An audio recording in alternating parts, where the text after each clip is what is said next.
manipur gi matang da khana naba pishan ki ba adjournment motion ayaba pi khidre ha ba form si yauri ja masi khoi gi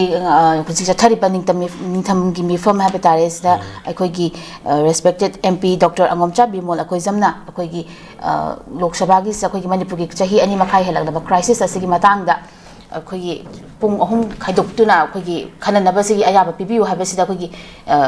agent to masida ayaba pirak khana bagi matang da khana gi da bagi matang se agent to gi ne ba tare oza so dang oza gi mot kamai tham ya atuni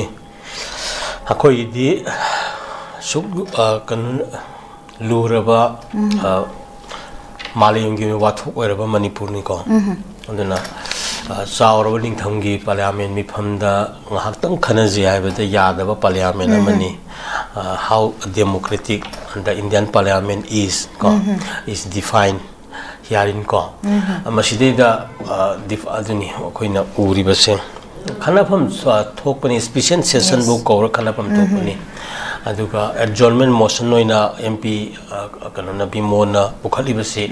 adum magi tanja ama magi right to man exercise to bani yamna urgency amagi adjournment motion se koina sum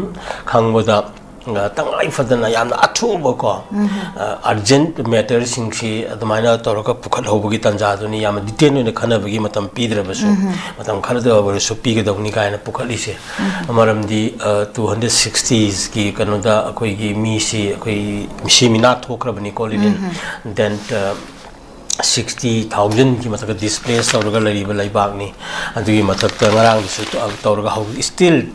the violence is continuing ni so unrest ko yamna mong ta da pot amani sauraga India gi manung da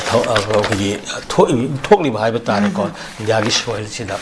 aduna masidani akoina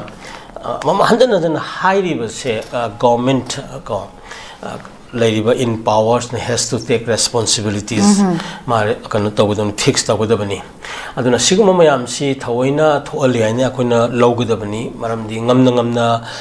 usinnidaba saba haibase ko ande angang ani khanaraga manakta laiba ahansingna usinnada saba je ahandugi maran adum yamna adum kai nang lera khamtok tri di abi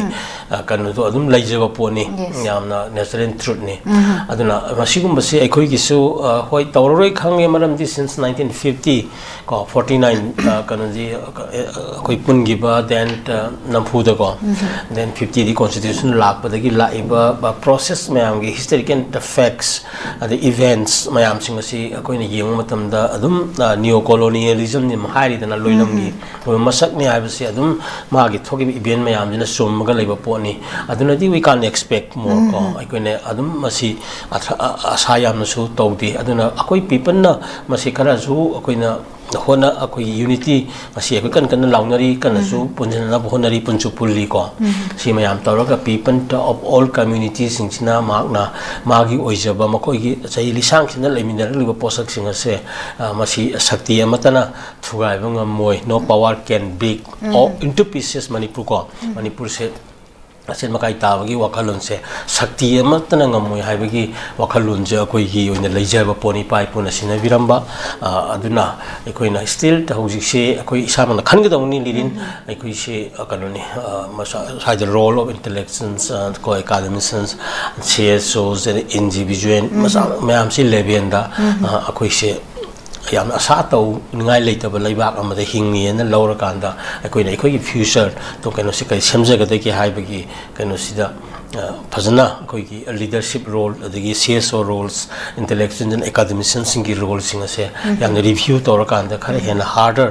responsibilities ama low basangi yamna kupsina yeng basangi asumma nga tani ngang ise haining ina panga haibena te any kano ama lakshan wari am sanaba tawni thoi ba thodu ji kari kino kaido wi thoi no thoi si lakshan me ngamdri si kari kino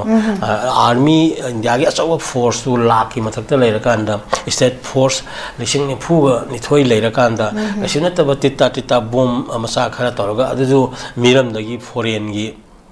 foreigner ko adun la akanda tawhidaba kana dimaram khak tawsalaga